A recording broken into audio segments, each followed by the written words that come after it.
بسم اللہ الرحمن الرحیم الحمد للہ رب العالمین والصلاة والسلام علی رسولہ الامین وعلی آلہ وصحبہ اجمعین ومن تبعہم بإحسان الی یوم الدین اما بعد۔ ضعیف احادیث پر عمل کے اعتبار سے جب احادیث کی قسمیں ہم دیکھتے ہیں کہ کون سی احادیث پر عمل کرنا چاہیے، کون سی حدیثوں پر عمل نہیں کرنا چاہیے، یا کون سی حدیثیں قبول کی جائے گی اور کون سی حدیثیں رد کی جائے گی، تو اس طریقے کے اعتبار سے ہمارے پاس مکمل 4 قسمیں بنتی ہیں۔ ایک صحیح، دوسرے حسن، اور ان دونوں کو ہم مقبول کہتے ہیں۔ اس کے بعد ضعیف اور موضوع، اور ان دونوں کو ہم مردود کہتے ہیں۔ تو صحیح اور حسن ان پر عمل کیا جائے گا، اس میں کوئی شک نہیں ہے۔ رہا مسئلہ ضعیف اور موضوع کا، تو اس میں سے جو موضوع ہے اس پر عمل نہیں کیا جائے گا، کیونکہ وہ من گھڑت ہے، جھوٹی روایت ہے کہ لوگوں نے نبی کی طرف اپنے کلام کو منسوب کر کے بیان کر دیا ہے، تو موضوع پر عمل نہیں کیا جائے گا۔ اب رہا مسئلہ صرف ضعیف کا، تو ضعیف کو بعض مرتبہ مقبول میں شمار کر لیا جاتا ہے اور بعض مرتبہ مردود میں شمار کر لیا جاتا ہے۔ اس لیے جب ہم حسن کی 2 تعریفیں پڑھتے ہیں، حسن لذاتہ اور حسن لغیرہ، تو حسن لذاتہ میں تو اتنا ہے کہ راوی خفیف الضبط ہے اور اس کے معاون، اس کی تائید کرنے والی اس طرح کی دوسری حدیثیں وہاں، دوسری سندیں وہاں نہیں ہیں۔ اگر دوسری سندیں ہیں تو وہ صحیح لغیری ہو جاتا ہے، لیکن حسن لغیری کی تعریف ہی ایسی ہے کہ وہ حدیثیں جو حدیثیں ضعیف ہوں اور متعدد طرق سے وارد ہوں۔ ضعیف ہے لیکن متعدد سندوں سے مروی ہے، تو اس حدیث کو حسن لغیرہ ہی کہا جاتا ہے۔ اب جیسے صحیح لذاتہ پر عمل کیا جا سکتا ہے، ویسے ہی صحیح لغیرہ پر بھی، ایسے ہی صحیح حسن لذاتہ پر، تو ایسے ہی حسن لغیرہ پر بھی۔ جبکہ حسن لغیرہ وہ ضعیف احادیث میں شمار ہوتی ہیں، تو کبھی ضعیف حدیثیں حسن لغیرہ کے درجے تک پہنچ جاتی ہیں۔ کب پہنچتی ہیں؟ جبکہ اس کی اور بھی سندیں موجود ہوں۔ مطلب اس کا یہ ہوا کہ پھر ضعیف پر بھی کبھی عمل کیا جا سکتا ہے۔ تو پھر ضعیف 2 طرح کی ہو گئی۔ ایک وہ ضعیف جو حسن لغیری کے درجے تک پہنچ کر اس پر عمل کرنے کی اجازت ہے، اور دوسرے وہ ضعیف جو حسن لغیری کے درجے تک نہیں پہنچتی اور اس پر عمل کی اجازت نہیں ہے۔ تو یہاں پر ضعیف احادیث پر عمل کے عنوان سے جو باتیں لکھی گئی ہیں، ان کا تعلق ایک خاص موضوع سے ہے، اور وہ موضوع ہے فضائل کے باب میں ضعیف احادیث پر عمل، کیا فضائل کے سلسلے میں ضعیف حدیثیں اگر موجود ہوں تو کیا اس پر عمل کیا جائے گا؟ جیسے فضائل اعمال کے اندر موجود ہیں، فضائل اعمال میں بہت سی حدیثیں ضعیف ہیں اور بہت سی حدیثیں تو موضوع اور من گھڑت بھی ہیں۔ تو کچھ لوگوں نے لکھا ہے کہ فضائل کے سلسلے میں فضیلتوں کے بارے میں جو حدیثیں آتی ہیں اگر وہ ضعیف بھی ہو جائے تو اس پر عمل کیا جا سکتا ہے۔ تو کیا شرائط ہے ان پر عمل کرنے کی؟ سب سے پہلی شرط یہ ہے کہ وہ حدیث معمولی سی ضعیف ہو، زیادہ ضعیف نہ ہو۔ زیادہ ضعیف کا مطلب کہ راوی کی عدالت میں کوئی بڑی برائی نہ ہو، اتصال السند کے معاملے میں کوئی بڑی خرابی نہ ہو، بڑا انقطاع نہ ہو۔ ایسے علت اور شاذ کے معاملے میں اگر کوئی حدیث زیادہ ضعیف ہو جاتی ہے تو اس پر عمل نہیں کیا جاتا۔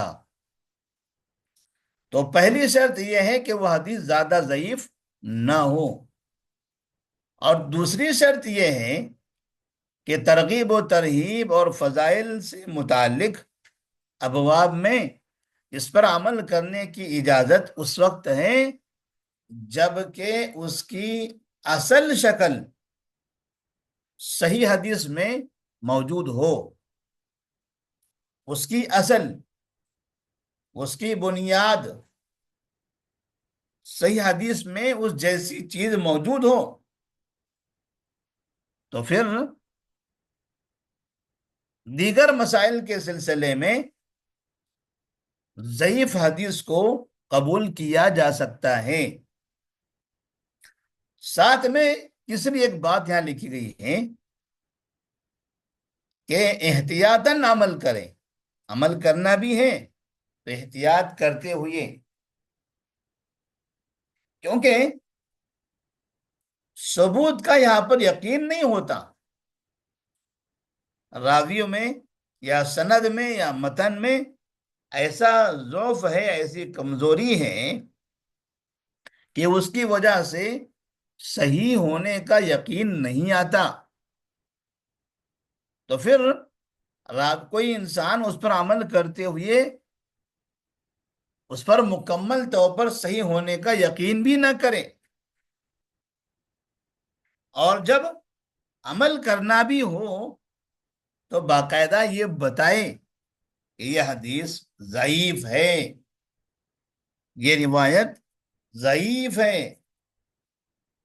تو اگر بتا کر عمل کریں گے تو ایسی صورت میں دوسروں کو باقاعدہ اس سے چوکنا رہنے کا موقع ملے گا، لوگ اس سے محفوظ رہیں گے۔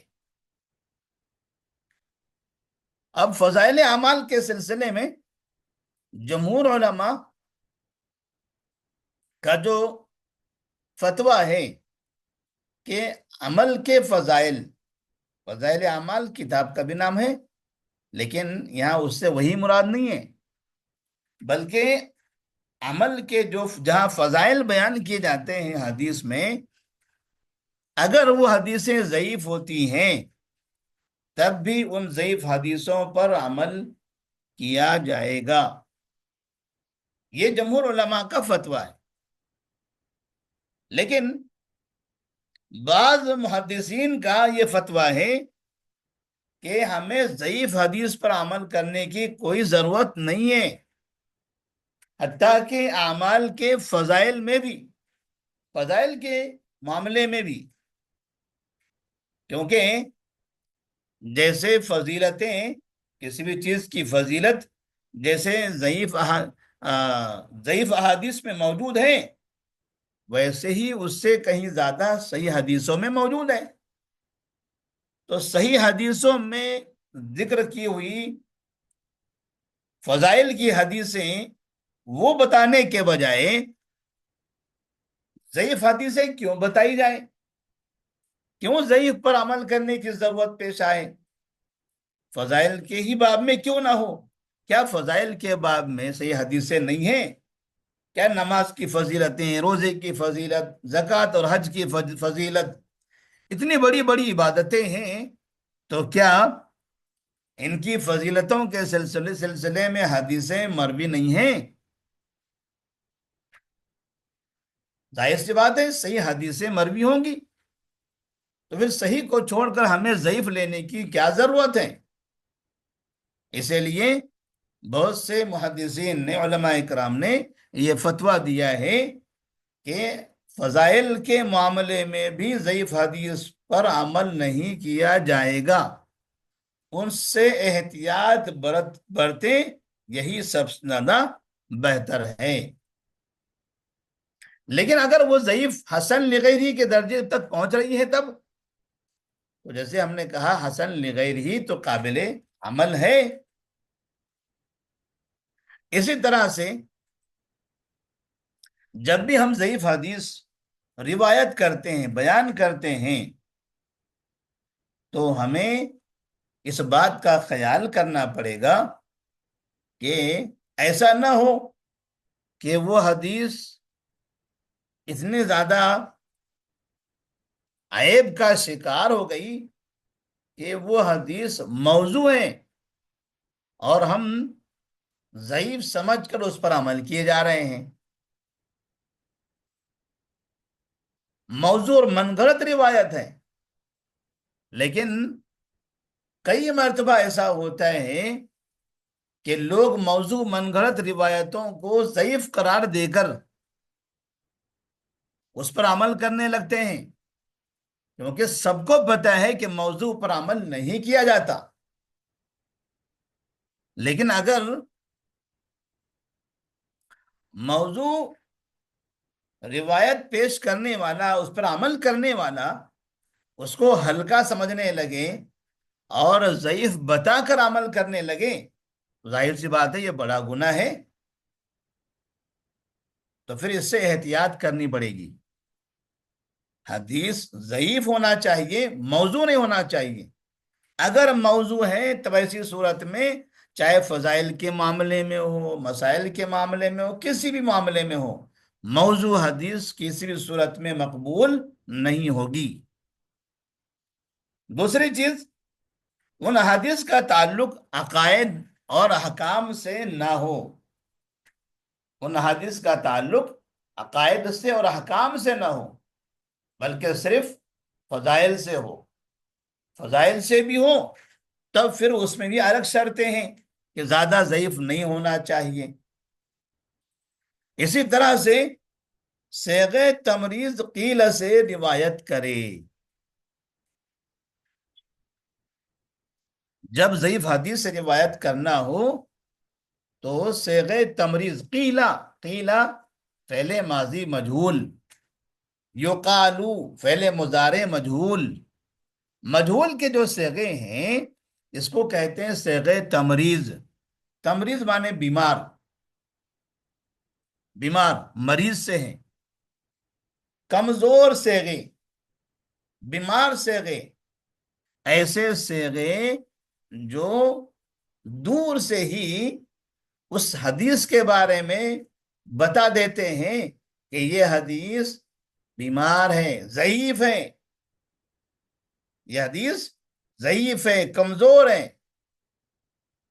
قیلا فعل ماضی مجہول کا استعمال کیا، یا پھر یقالو فعل مضارع مجہول کا صیغہ استعمال کیا۔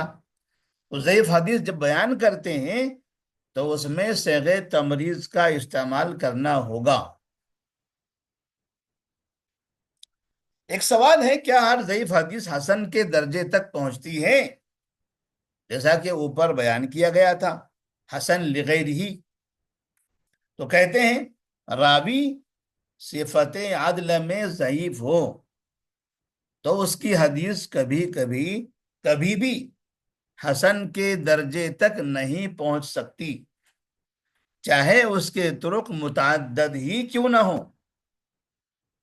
اگر راوی صفت عدل میں کمزور ہے تو ایسی صورت میں کبھی بھی وہ حسن لغیر ہی نہیں ہو سکتی، چاہے اس کے کئی سندیں مروی ہوں، کیونکہ ضعیف کی اگر سندیں زیادہ ہوں تو پھر اس کو حسن لغیری کے درجے تک پہنچاتے ہیں۔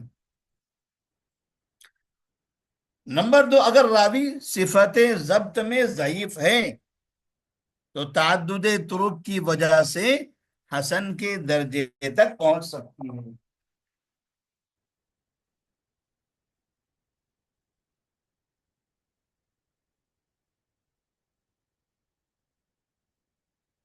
مطلب اس کا یہ ہوا کہ ضبط سے متعلق جو عیوب ہیں، ضبط سے متعلق جو عیوب ہیں، اگر اس میں کہیں کمزوری ہے، اس میں کہیں ضعف ہے، اور پھر وہ سند، وہ حدیث کئی سندوں سے مروی ہے، تو اس کو حسن کے درجے تک پہنچا سکتے ہیں، حسن لغیر ہی اسے کہا جا سکتا ہے۔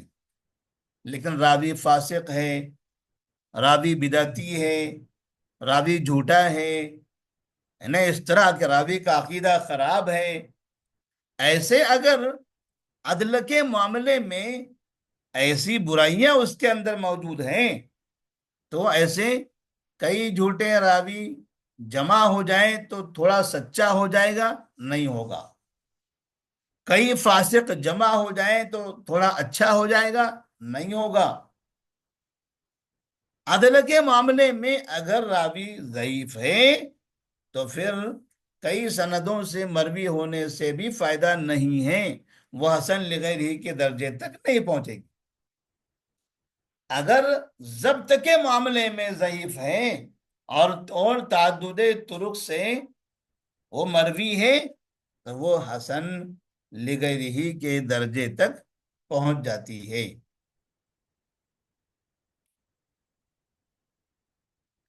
چلیے آج کا درس یہیں پر ختم کر دیتے ہیں، انشاءاللہ باقی آئندہ کے درس میں پڑھیں گے۔ السلام علیکم ورحمۃ اللہ وبرکاتہ۔